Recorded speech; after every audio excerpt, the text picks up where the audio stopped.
നമസ്കാരം. ചില വാർത്തകളെല്ലാം നമ്മളുടെ ചങ്കിൽ തട്ടുക മാത്രമല്ല, കൊളുത്തി വലിക്കാറുമുണ്ട്. ചില വാർത്തകളിൽ നിന്ന് നമുക്ക് മുന്നോട്ട് പോകാൻ കഴിയില്ല. കാരണം അത്രത്തോളം അത് നമ്മുടെ ഹൃദയത്തിൽ തട്ടും, അവിടെ നിൽക്കും, മുന്നോട്ട് പോകാൻ കഴിയില്ല.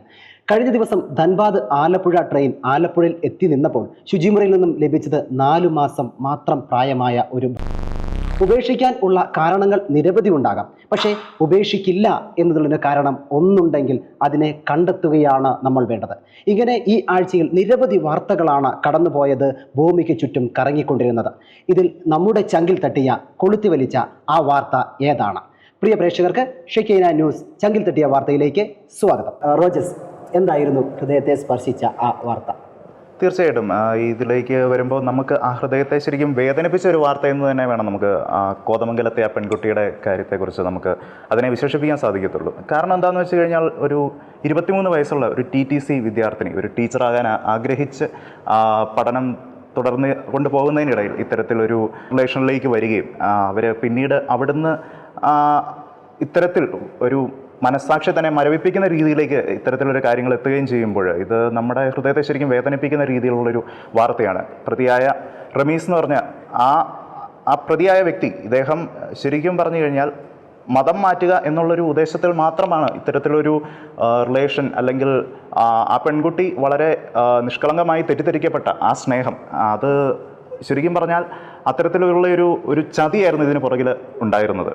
ഈ പ്രതിയുടെ പശ്ചാത്തലം പരിശോധിച്ചാൽ പോലും നമുക്ക് കാണാൻ പറ്റുന്നൊരു ഇതെന്ന് പറയുന്നത്, ആ പ്രതിയുടെ വീട്ടിൽ അത് ആ പ്രതിയുടെ അമ്മ, ആ സ്ത്രീ പോലും ഇതുപോലെ തന്നെ മതം മാറി വന്ന ഒരു സ്ത്രീയാണ്. സോ ഒരു വീട്ടിൽ തന്നെ ഇത്തരത്തിലൊരു വേറൊരു സാഹചര്യം അവിടെ ഉണ്ടാക്കുന്ന ഒരു സ്ഥിതിയായിരുന്നു അവിടെ കാണാൻ സാധിക്കുന്നത്. ശരിക്കും പറഞ്ഞാൽ ഒരു സ്നേഹത്തിൻ്റെ മറവിൽ ഇത്തരത്തിൽ പലപ്പോഴും നമ്മൾ ലവ് ജിഹാദ് എന്നൊക്കെ പറഞ്ഞു കഴിയുമ്പോൾ പലപ്പോഴും നമ്മുടെ മുഖ്യധാരാ മാധ്യമങ്ങൾ, അല്ലെങ്കിൽ വോട്ട് ബാങ്കിനെ മാത്രം ആശ്രയിച്ച് മുന്നോട്ട് പോകുന്ന രാഷ്ട്രീയ പാർട്ടികൾ, ഇത്തരത്തിലുള്ളവർ ഇതിനെ ഒരു ക്രിയേറ്റ് ചെയ്യപ്പെട്ട ഒരു ഐഡിയോളജിയാണെന്ന് മാത്രം പറഞ്ഞുകൊണ്ട് അതിനെ തെറ്റിദ്ധരിപ്പിച്ച് അതിനെ ഒരു വഴിതിരിച്ചു വിടുന്ന ഒരു സാഹചര്യം പലപ്പോഴും നമ്മൾ കാണുന്നതാണ്. സോ ഇത്തരത്തിലൊരു സാഹചര്യത്തിൽ ഇതിൻ്റെയൊക്കെ ഒരു റെലവൻസ്, അല്ലെങ്കിൽ ഇത് സമൂഹത്തിലുണ്ട് എന്ന അടിവരയിട്ട് ഉറപ്പിക്കുന്ന ഒരു കാര്യമാണ് ഇത്തരത്തിൽ നമുക്ക് കാണാൻ സാധിക്കുന്നത്. തീർച്ചയായിട്ടും 23 വയസ്സ് മാത്രം പ്രായമുള്ള ഒരു പെൺകുട്ടി എന്ന് പറയുമ്പോൾ അവൾക്ക് നിരവധി സ്വപ്നങ്ങളാണ്, ജീവിതത്തെക്കുറിച്ച്, ഭാവിയെക്കുറിച്ച് ഒക്കെയുള്ള ഒരുപാട് നിറങ്ങൾ ചാലിച്ച സ്വപ്നങ്ങളുള്ള ഒരു പെൺകുട്ടിയായിരുന്നു. ആ കുട്ടിയാണ് റമീസ് എന്ന് പറയുന്ന ആ പ്രതിയുടെ കയ്യിൽ അകപ്പെടുകയും, പ്രണയം എന്ന് പറയുന്നത് എപ്പോഴും ദിവ്യമായ ഒരു വികാരമായി, അനുഭവമായി ഒക്കെയാണ് എല്ലാവരും കാണുന്നത്. പ്രണയിക്കരുത് എന്ന് പറയുന്നൊന്നുമില്ല. പക്ഷേ ഇതുപോലെയുള്ള പ്രണയങ്ങളിൽ ചെന്ന് പെട്ടു പോകുമ്പോൾ നമ്മൾ ചിന്തിക്കേണ്ടിയിരിക്കുന്നു, ഈ പ്രണയം എങ്ങോട്ടാണ് കൊണ്ടുപോകുന്നത് എന്നുള്ളത്. അതുകൊണ്ട് ലവ് ജിഹാദ് എന്ന് പറയുന്ന ഒന്ന് നമ്മുടെ നാട്ടിൽ ഉണ്ട് എന്ന് തന്നെ ഇത് തെളിയിച്ചിരിക്കുകയാണ്. ഇന്ന് ഇത് കോതമംഗലത്ത് സംഭവിച്ചു, പക്ഷേ നാളെ ഇത് സംഭവിക്കുക നമ്മുടെ സംഭവിച്ചുകൊണ്ടിരിക്കുന്ന ഒരു കാര്യം കൂടിയാണ്. തീർച്ചയായിട്ടും നാളെ ഇത് സംഭവിക്കുക നമ്മുടെ വീടിൻ്റെ അയൽവക്കങ്ങളിലോ അല്ലെങ്കിൽ ഒരു പക്ഷേ നമ്മുടെ വീടുകളിലോ തന്നെയാകും. അപ്പോൾ മാത്രമേ നമുക്കത് തിരിച്ചറിയാൻ കഴിയുള്ളൂ. തീർച്ചയായും ഈ ആഴ്ചയിൽ ഏറ്റവും കൂടുതൽ ഹൃദയത്തെ തൊട്ട അല്ലെങ്കിൽ കൊളുത്തി വലിച്ച ഒരു വാർത്ത തന്നെയായിരുന്നു 23 വയസ്സുകാരിയായ ഈ പെൺകുട്ടിയുടെ ആത്മഹത്യ എന്ന് പറയുന്നത്. ഇത് അവസാനത്തേത് ആകട്ടെ എന്ന് നമുക്ക് ആഗ്രഹിക്കാൻ മാത്രമേ കഴിയൂ. പക്ഷേ ഒരു കാര്യം കൂടി നമുക്ക് പറയാൻ പറ്റും, ശ്രദ്ധിക്കുക, ബി കെയർഫുൾ എന്നുള്ള കാര്യം കൂടി പറയാൻ പറ്റും. എപ്പോഴും ഒരു സെക്കൻഡ് ചാൻസ് കിട്ടിയെന്ന് വരില്ല. അതെ, ഇതൊരു അനുഭവമായിട്ട് അല്ലെങ്കിൽ ഒരു പാഠമായിട്ട് മുന്നിൽ നിൽക്കട്ടെ. അഭയ, എന്താണ് ഈ കഴിഞ്ഞ ആഴ്ചയിൽ അഭയുടെ മനസ്സിനെ ഒരുപാട് ടച്ച് ചെയ്ത, കൊളുത്തി വലിച്ച, തട്ടിയ ആ വാർത്ത? തീർച്ചയായും റോജി, കഴിഞ്ഞ ദിവസം ഇന്ത്യ സൊസൈറ്റിയുടെ ഒരു റിപ്പോർട്ട് പുറത്തു വന്നിരുന്നു. ഈ റിപ്പോർട്ട് അനുസരിച്ച് വെറും 7 മാസം കൊണ്ട് 7000-ഓളം ക്രൈസ്തവരെയാണ് നൈജീരിയയിൽ കൊലപ്പെടുത്തിയതെന്നാണ് ആ ഞെട്ടിക്കുന്ന റിപ്പോർട്ടുകൾ പറയുന്നത്. വെറും 7 മാസം കൊണ്ട് ഇത്രയും വലിയൊരു കണക്കുകൾ, എങ്ങനെ ക്രൈസ്തവ വിശ്വാസം അല്ലെങ്കിൽ ഒരു ക്രിസ്ത്യാനിയായി എന്നതിൻ്റെ പേരിൽ മാത്രം ഇത്രമാത്രം മനുഷ്യർ എന്തുകൊണ്ട് കൊല ചെയ്യപ്പെട്ടു എന്ന കണക്കുകൾ തീർച്ചയായും എന്നെ ഞെട്ടിച്ച, എൻ്റെ മനസ്സിനെ ഞെട്ടിച്ച വാർത്തയായിരുന്നു. അവരുടെ റിപ്പോർട്ട് അനുസരിച്ച് 2025 ജൂൺ 1 മുതൽ ഓഗസ്റ്റ് 10 വരെയുള്ള 220 ദിവസങ്ങളിൽ 7087 പേരാണ് നൈജീരിയയിൽ കൊല ചെയ്യപ്പെട്ടത്. അതുപോലെ തന്നെ 7800-ലധികം തട്ടിക്കൊണ്ടു പോകലുകളാണ് അവിടെ നടന്നത്. 600-ഓളം വൈദികർ അല്ലെങ്കിൽ പ്രീസ്റ്റ്, ക്രൈസ്തവ മുൻനിരയിൽ നിൽക്കുന്ന നേതാക്കളെയും അവർ തട്ടിക്കൊണ്ടു പോയിട്ടുണ്ട്.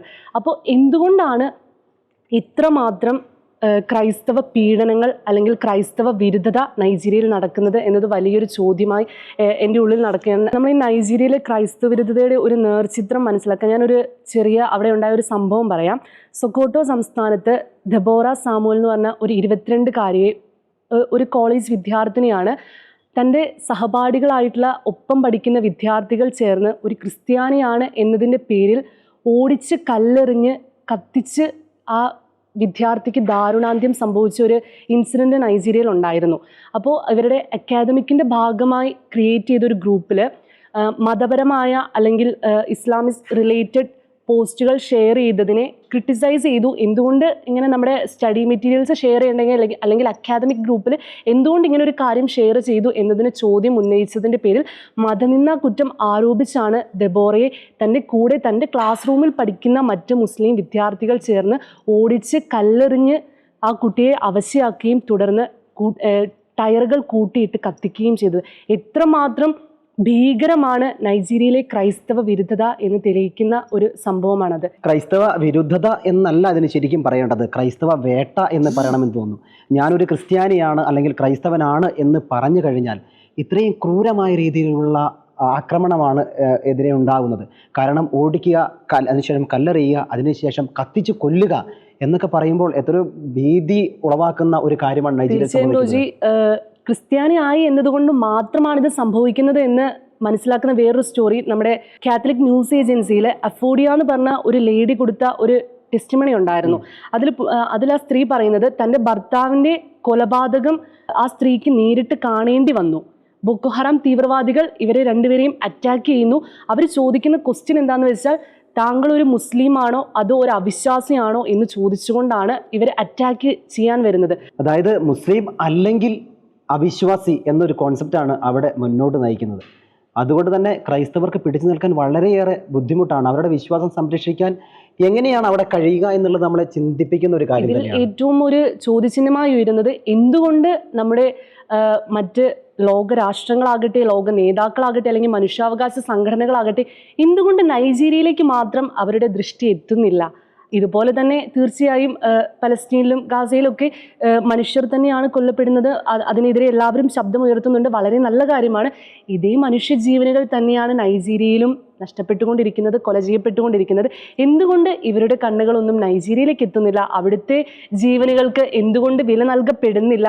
എന്തുകൊണ്ട് നൈജീരിയ അവഗണിക്കപ്പെടുന്നു എന്നത് ശരിക്കും എനിക്ക് തോന്നുന്നു അതിനൊരു ഉത്തരം എന്ന് പറയുന്നത് ഇരയും വേട്ടക്കാരനും തമ്മിലുള്ള ഒരു വ്യത്യാസമായിരിക്കും. ഇപ്പം പാലസ്തീന്, ഗാസ എന്ന് പറയുന്നിടത്ത് ഇര ആരാണെന്ന് നമുക്കറിയാം. അതുപോലെ തന്നെ ഇപ്പുറത്ത് വരുമ്പോൾ ഓപ്പോസിറ്റ് ആണ്, ശരിക്കും വേട്ടക്കാരനായിട്ടാണ് ആ ഒരു വിഭാഗം വരുന്നത്. ചിലപ്പം അത് തന്നെ ആയിരിക്കാം ഇതിനൊരു കാരണമായിട്ട് വരുന്നത്. പക്ഷെ നമ്മൾ ശ്രദ്ധിക്കേണ്ട ഒരു കാര്യം എന്ന് വെച്ചാൽ, സഭയുടെ ചരിത്രം നോക്കുകയാണെങ്കിൽ തന്നെ ഒരുപാട് ക്രൂരമായിട്ടുള്ള സിറ്റുവേഷനിലൂടെ കടന്നു പോയിട്ടുണ്ട് സഭ. അന്നൊക്കെ സഭ ശരിക്കും അതിശക്തമായിട്ട് ഉയർത്തെഴുന്നേറ്റ് വന്നിട്ടേ ഉള്ളൂ. അവിടെയാണ് ജോയിസ് എനിക്ക് പറയാനുള്ളത്. എങ്കിലും ക്രിസ്ത്യാനിറ്റി ഗ്രോത്തിന്റെ റേറ്റ് നോക്കുമ്പോൾ നൈജീരിയയാണ് ഏറ്റവും മുൻപന്തിയിൽ നിൽക്കുന്നത്. ക്രൈസ്തവരുടെ വർധന അല്ലെങ്കിൽ ക്രൈസ്തവ വിശ്വാസത്തിന്റെ വളർച്ചയിൽ നൈജീരിയയാണ് ഏറ്റവും മുൻപന്തിയിൽ നിൽക്കുന്നത് എന്നതാണ് ഇവിടെ മറ്റൊരു ഞെട്ടിപ്പിക്കുന്ന വസ്തുത. ക്രൈസ്തവർ എങ്ങനെയായാലും വേട്ടയാടപ്പെടുക തന്നെയാണ്. എന്നാലും ക്രിസ്തുവിലുള്ള വിശ്വാസം ഒരിക്കൽ പോലും ഒരു വ്യക്തിയും ഉപേക്ഷിക്കുന്നില്ല എന്ന സന്തോഷകരമായ ഒരു വാർത്ത തന്നെയാണ് മുന്നോട്ട് വരുന്നത്. തീർച്ചയായും ഇനി നമ്മുടെ സംസ്ഥാനത്തേക്ക് വന്നു കഴിഞ്ഞാൽ തെരുവുനായ്ക്കളുടെ ആക്രമണം എന്ന് പറയുന്നത് ദിനം പ്രതി കൂടിക്കൊണ്ടിരിക്കുന്ന ഒരവസ്ഥയാണ്. ഡൽഹിയിൽ സുപ്രീം കോടതി പറഞ്ഞു, ഇവിടെയുള്ള തെരുവുനായ്ക്കളെയെല്ലാം നിങ്ങൾ കൊണ്ടുപോയി പൂട്ടിയിടണമെന്ന് പറഞ്ഞു. പക്ഷേ ഈ സമയത്താണ് കുറേ മൃഗസ്നേഹികൾ വന്നിട്ട് ഒരിക്കലും ഇത് നടക്കില്ല എന്ന് പറഞ്ഞ് മുന്നോട്ട് വരുന്നത്. നമുക്കറിയാം, വീട്ടിൽ കളിച്ചുകൊണ്ടിരിക്കുന്ന കുഞ്ഞുങ്ങളെ വന്നിട്ട് തെരുവുനായ കടിച്ചു പറിച്ചുകൊണ്ട് അങ്ങ് പോവുക. അതുപോലെ റോഡിലൂടെ സാധനങ്ങൾ വാങ്ങാൻ ഇറങ്ങിക്കഴിഞ്ഞാൽ ഓടിച്ചിട്ട് കടിക്കുകയാണ്. ഓടി രക്ഷപ്പെടാമെന്ന് വിചാരിച്ചാൽ ഒരു രക്ഷയില്ല, ഓടിച്ചിട്ട് കടിക്കുക തന്നെയാണ്. ഇങ്ങനെ വരുന്ന പേ പിടിച്ച നായകളെ സംരക്ഷിക്കണമെന്ന് ആവശ്യപ്പെട്ടുകൊണ്ടാണ് കുറേ ആൾക്കാർ മനുഷ്യനെ സ്നേഹിക്കാതെ മൃഗത്തെ സ്നേഹിച്ചുകൊണ്ട് വരുന്നത്. കഴിഞ്ഞ ദിവസം ഒരു വ്യക്തി പറയുന്നത് ഞാൻ കേട്ടു, ഞങ്ങൾ ഈ മൃഗങ്ങൾക്കെല്ലാം ചിക്കൻ ചില്ലി വാങ്ങി കൊടുക്കുന്നുണ്ടെന്ന്. എന്നാ വർത്താനം ഒന്ന് നോക്കിയാൽ, മനുഷ്യനിവിടെ പട്ടിണി കിടക്കുക. അതായത് കടി കൊണ്ടും ഈ പേപ്പട്ടിയുടെ ശല്യം സഹിക്കാതെയും മനുഷ്യനിവിടെ എന്ത് ചെയ്യണമെന്ന് അറിയാതിരിക്കുന്ന സമയത്താണ് തെരുവുനായകൾക്ക് ഭക്ഷണം കൊടുക്കാൻ വേണ്ടി കുറേ ആൾക്കാർ വരുന്നത്. ഞാൻ പറഞ്ഞിട്ട് ഇവരെ വീട്ടിൽ കൊണ്ടുപോയി എല്ലാം മട്ടനും വാങ്ങി കൊടുക്കണം, എന്നിട്ടങ്ങ് വളർത്തിക്കോട്ടെ, പക്ഷേ ഈ തെരുവിൽ വിടാതെ, അല്ലേ? കോടതിയുടെ വേറൊരു പ്രസ്താവന ഉണ്ടായിരുന്നു, സ്നേഹം കൂടുന്നവർക്ക് വീട്ടിൽ കൊണ്ടുപോയി വളർത്താം എന്നുള്ള, എല്ലാത്തിനും കൊണ്ടുപോകാൻ പിടിച്ചു പക്ഷേ ഇവര് വീട്ടിൽ കൊണ്ടുപോകില്ലല്ലോ. അതാണ് ഏറ്റവും വലിയ പ്രധാനപ്പെട്ട കാര്യം. ഇത് പിന്നെ ഈ വാക്സിൻ്റെ ആളുകളൊക്കെ ഉണ്ട്, അവർ പണമൊക്കെ നൽകി ഇങ്ങനെ കുറേ ആൾക്കാരെ പുറത്തേക്ക് വിട്ടതാണോ എന്നും സംശയിക്കേണ്ട ഒരു സമയത്ത് തന്നെയാണ് നമ്മൾ നിൽക്കുന്നത്. അതുപോലെ ഈ പേവിഷബാധ എന്ന് പറയുന്നത് വാക്സിൻ എടുക്കുന്നുണ്ട്, കാര്യമൊക്കെ ശരിയാണ്, പക്ഷേ മരിക്കുന്നുമുണ്ട്. നമ്മൾ തമാശയ്ക്കാണെങ്കിൽ പോലും പറയും ഓപ്പറേഷൻ ഈസ് സക്സസ്, പക്ഷേ രോഗി മരിച്ചുപോയി എന്ന് പറയാറുണ്ട്. അതുപോലുള്ളൊരു അവസ്ഥയാണ്. വാക്സിൻ എടുത്തു, പക്ഷേ രോഗി നഷ്ടപ്പെടുന്നതാണ്. 4 കുട്ടികൾ മരിച്ച സംഭവങ്ങളൊക്കെ ഉണ്ടായി. അപ്പോൾ ഈ തെരുവുനായ പ്രശ്നമാണ് എൻ്റെ ഹൃദയത്തിൽ വളരെയേറെ ടച്ച് ചെയ്തൊരു സംഭവമാണ്. ഇത് എത്രയും പെട്ടെന്ന് നിർത്താനുള്ള അല്ലെങ്കിൽ നിർത്തലാക്കാനുള്ള ഒരു സംവിധാനം, ഒരു നടപടി സർക്കാരുകൾ, തദ്ദേശ സ്വയംഭരണ വകുപ്പുകൾ എടുക്കേണ്ടത് അത്യാവശ്യമാണ്, അല്ലേ റോജസ്? അതെ, തീർച്ചയായിട്ടും. കാരണം ഈ തെരുവുനായ ശല്യം എന്ന് പറയുക അത്രത്തോളം സാമൂഹികമായിട്ട് പ്രാധാന്യം അർഹിക്കുന്ന, അല്ലെങ്കിൽ ഏതൊരു വേദിയിലും ഇത് ഡിസ്കസ് ചെയ്യപ്പെടേണ്ട ഒരു വിഷയം തന്നെയാണ്. കാരണം എന്താണെന്ന് വെച്ച് കഴിഞ്ഞാൽ ഈ പറയുന്ന സോക്കോൾഡ് മൃഗസ്നേഹികൾ എന്ന് പറയുന്ന ആൾക്കാർ മെയിനായിട്ടും എനിക്ക് തോന്നുന്ന ഒരു സോഷ്യൽ മീഡിയ അറ്റൻഷൻ അതിനൊക്കെ വേണ്ടിയായിരിക്കും ഈ സോക്കോൾഡ് ഇവർ മുന്നോട്ട് വരുന്നത്. മെയിനായിട്ട് ഇതിങ്ങനെ ഞങ്ങൾ ചെയ്യുന്നുണ്ട്, ഇതിൻ്റെ അറ്റൻഷൻ ഇവർക്ക് കിട്ടണം. ഈ ഒരു, അതായത് ബാക്കിയുള്ളവരെ എതിർക്കുന്നതിനെ ചിലർ അക്സെപ്റ്റ് ചെയ്ത് ഒരു ഡിഫറൻ്റ് ആയിട്ട് കാണിച്ച് അതിനെ മാർക്കറ്റ് ചെയ്യുന്ന ഒരു തന്ത്രമാണ് ഇന്ന് നമ്മൾ സോഷ്യൽ മീഡിയയിലൊക്കെ കണ്ടുകൊണ്ടിരിക്കുന്നത്. സോ ആ ഒരു ആശയത്തിലായിരിക്കണം ഇത്തരത്തിലുള്ളവർ മുന്നോട്ട് വരുന്നത്. പിന്നെ ഇതുമൂലം ഏറ്റവും കൂടുതൽ കഷ്ടപ്പെടുന്നത് നമ്മുടെ കൊച്ചു കുട്ടികളാണ്. അത് ഓർക്കുമ്പോഴാണ് നമുക്ക് മനസ്സിന് തന്നെ ഏറ്റവും കൂടുതൽ വിഷമം ഉണ്ടാക്കുന്നത്. പ്രതിരോധം അവർക്ക് എത്രത്തോളം സാധ്യമാവുന്നുള്ളൊരു പ്രതിരോധത്തിന്റെ കാര്യമല്ല ഇവിടെ ഒരു പട്ടി ചാടിക്കടിച്ച് ഒരു കൊച്ചിന്റെ ചുണ്ട് മുഴുവൻ പറിച്ചെടുത്തോണ്ട് അങ്ങ് പോയി. ഇതിനകത്ത് പ്രതിരോധിക്കാനൊന്നുമില്ല. എന്നെ ചെയ്യാൻ പറ്റും? ഒന്നും ചെയ്യാൻ പറ്റില്ല. ഇവയെ ഇല്ലാതാക്കുക എന്നുള്ള നടപടി മാത്രമേ സ്വീകരിക്കാൻ പറ്റുള്ളൂ. ഇപ്പോൾ നമ്മുടെ സംസ്ഥാനത്തിൻ്റെ മലയോര പ്രദേശങ്ങളിൽ നോക്കുകയാണെങ്കിൽ മലയോര പ്രദേശങ്ങളിൽ ജീവിക്കാൻ പറ്റില്ല, ആന വന്ന് ചവിട്ടി കൊല്ലും, ഉറപ്പാണ്. ഇനിയിപ്പോൾ കടൽ തീരദേശ ഭാഗത്തേക്ക് ഇറങ്ങാൻ എന്ന് വെച്ചാൽ അത് നടക്കില്ല, കടൽ വന്ന് എടുത്തോണ്ട് പോകും. എന്നാൽ നഗരത്തിൽ ജീവിക്കാമെന്ന് വിചാരിച്ച് നഗരത്തിലേക്ക് ഇറങ്ങിയാലോ പട്ടി ഓടിച്ചിട്ട് കടിക്കും. എന്തായാലും മനുഷ്യൻ്റെ ജീവിതം എന്ന് പറഞ്ഞാൽ വല്ലാത്തൊരു ബുദ്ധിമുട്ടിലൂടെ തന്നെയാണ് മുന്നോട്ട് പോകുന്നത്. അപ്പോഴാണ് ഈ മൃഗസ്നേഹികൾ വന്നിട്ട് ഇവയെ കെട്ടിപ്പിടിച്ച് ഉമ്മ വെക്കുന്ന ഒരു സംഭവം ഉണ്ടാകുന്നത്, അല്ലേ ഭയ്യ? തീർച്ചയായും മനുഷ്യന്റെ ജീവന് വിലയില്ലാതെ പോകുന്നു. മൃഗങ്ങളെ സ്നേഹിച്ചോട്ടെ, മൃഗങ്ങളെ സംരക്ഷിച്ചോട്ടെ, അതിനെ നമ്മളൊന്നും ആരും എതിർക്കുന്നില്ല. പക്ഷേ ഈ മൃഗസ്നേഹികളാണ് ഇവരെ പ്രൊട്ടക്റ്റ് ചെയ്യണം എന്ന് പറയുന്നവർ പ്രാക്ടിക്കലായിട്ടുള്ള മാർഗങ്ങൾ സജസ്റ്റ് ചെയ്യണം ഇവരെ കൊണ്ട്. അല്ലാതെ മനുഷ്യനെ അറ്റാക്ക് ചെയ്യുന്ന രീതിയിൽ ഇവരെ തെരുവിലിറക്കി വിടുകയല്ലല്ലോ വേണ്ടത്. ഇവരെ പ്രൊട്ടക്റ്റ് ചെയ്യണമെന്ന് ഇത്രയും നിർബന്ധമുള്ളവർ അതിന് പ്രാക്ടിക്കലായിട്ടുള്ള മാർഗങ്ങൾ പറഞ്ഞ് അതിന് വേണ്ട കാര്യങ്ങളാണ് ചെയ്യേണ്ടത്. അല്ലാതെ മനുഷ്യന്റെ ജീവൻ ഇത്രമാത്രം വിലയില്ലാത്തൊരു സിറ്റുവേഷൻ നമ്മുടെ നാട്ടിൽ ഉണ്ടാവുക എന്ന് പറയുന്നത് തീർച്ചയായും ഖേദകരമെന്നല്ലാതെ. ഒരു കുട്ടി ബസ് ഇറങ്ങി തൻ്റെ വീട്ടിലേക്ക് പോകുന്ന ഒരു 5 അടി ദൂരമേ ഉണ്ടാവുള്ളൂ, പക്ഷെ ആ ദൂരത്തിനുള്ളിൽ ആ കുട്ടി സേഫ് അല്ലാതാവുന്നു. ബിക്കോസ് ഓഫ് മനുഷ്യരിൽ നിന്ന് രക്ഷപ്പെടണം, മൃഗങ്ങളിൽ നിന്ന് രക്ഷപ്പെടണം. മൊത്തത്തിൽ എവിടെയാണ് നമ്മൾ സേഫ് എന്നുള്ളൊരു ക്വസ്റ്റ്യൻ തന്നെ മുന്നോട്ട് വരികയാണ്. കഴിഞ്ഞ ദിവസം നമ്മളൊരു CCTV ദൃശ്യങ്ങളൊക്കെ കണ്ടതാണ്. അഖിൽ എന്ന് പറഞ്ഞ ഒരു യുവാവ്, അദ്ദേഹം റോഡിലൂടെ യാത്ര ചെയ്യുകയാണ്. ഏകദേശം ഒരു 45-50 കിലോമീറ്റർ സ്പീഡിലാണ് പോയിക്കൊണ്ട് ഇരിക്കുന്നത്. ഈ സമയത്ത് ഒരു പട്ടി കുറുകെ ചാടുന്നു, പട്ടിയെ ചെന്ന് ഇടിക്കുന്നു. ഒരു 20 മീറ്ററോളം ദൂരത്തേക്ക് വണ്ടി വലിച്ചുകൊണ്ട് പോകുന്നു. ദൈവാനുഗ്രഹം അല്ലെങ്കിൽ മാതാപിതാക്കളുടെ പ്രാർത്ഥന അല്ലെങ്കിൽ കാത്തിരിക്കുന്നവരുടെ കണ്ണീര് ഇതൊക്കെ കൊണ്ടാവാം, പ്രത്യേകിച്ച് പരിക്കൊന്നും പറ്റിയില്ല.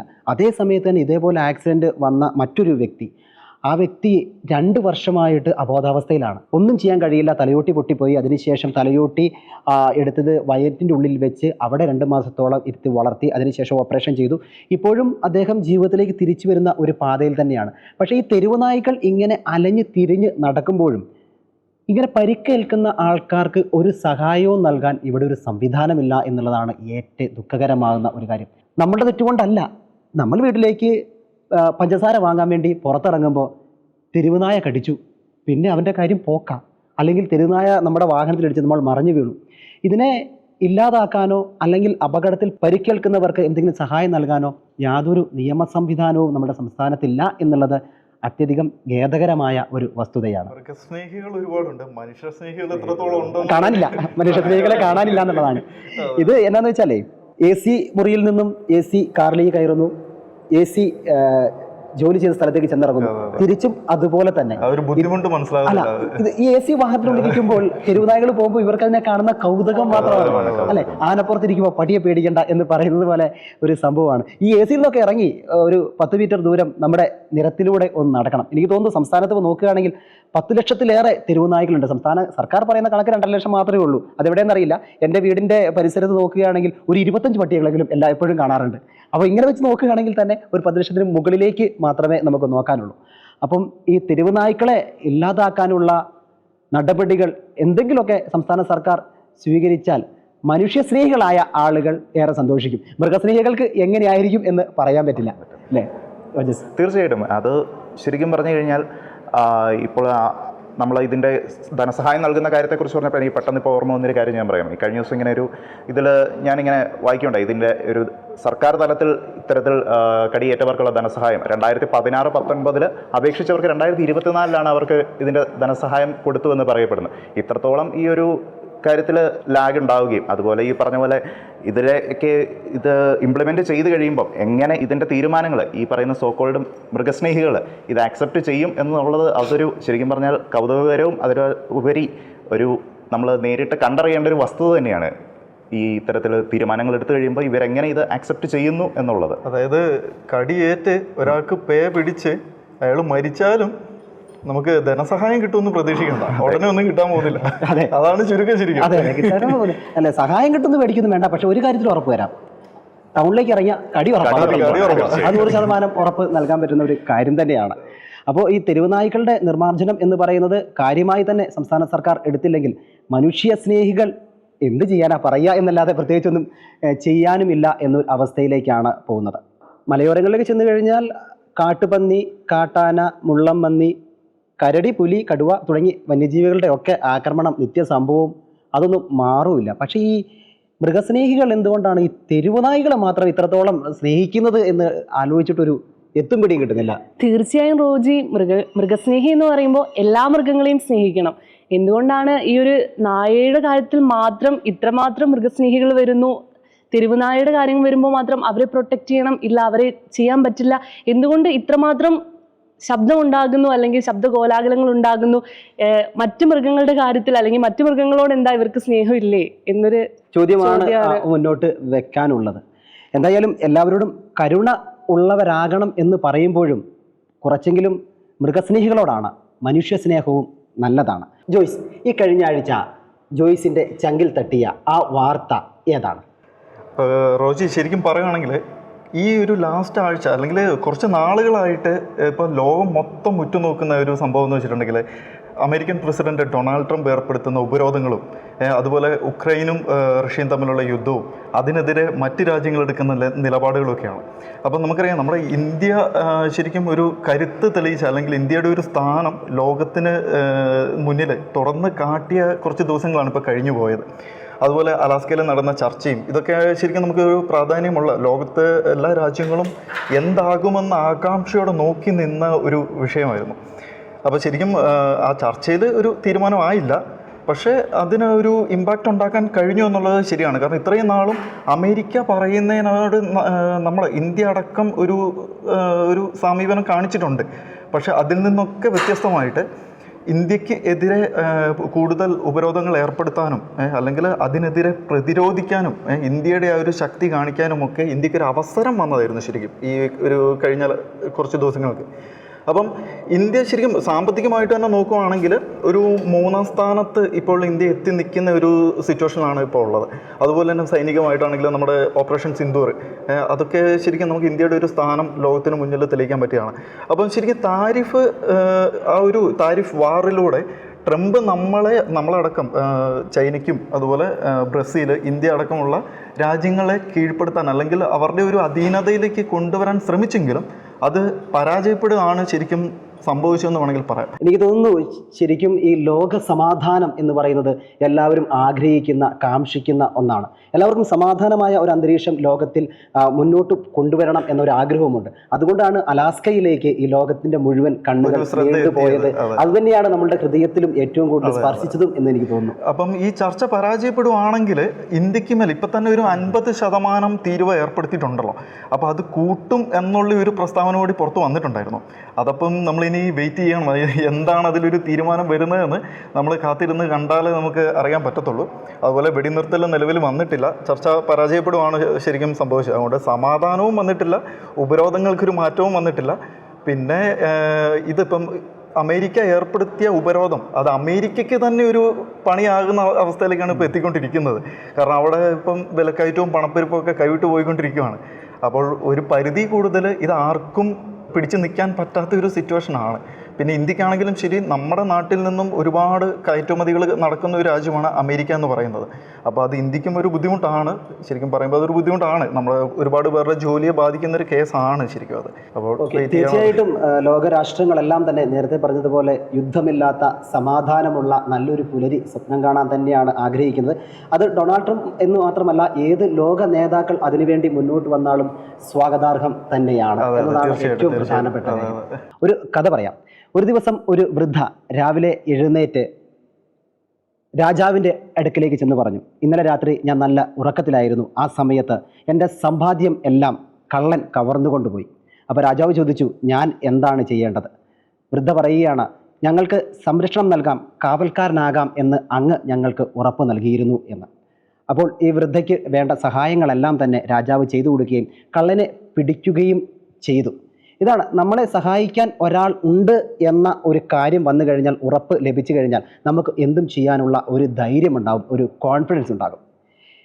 മറ്റൊരാളുടെ അമാവാസിയിൽ നമുക്ക് ഒരു നിലാവായി മാറാൻ ശ്രമിക്കാം. ഈ ആഴ്ചയിലെ ചങ്കിൽ തട്ടിയ വാർത്ത ഇവിടെ പൂർണ്ണമാകുന്നു. എല്ലാ പ്രിയപ്പെട്ട പ്രേക്ഷകർക്കും നന്ദി.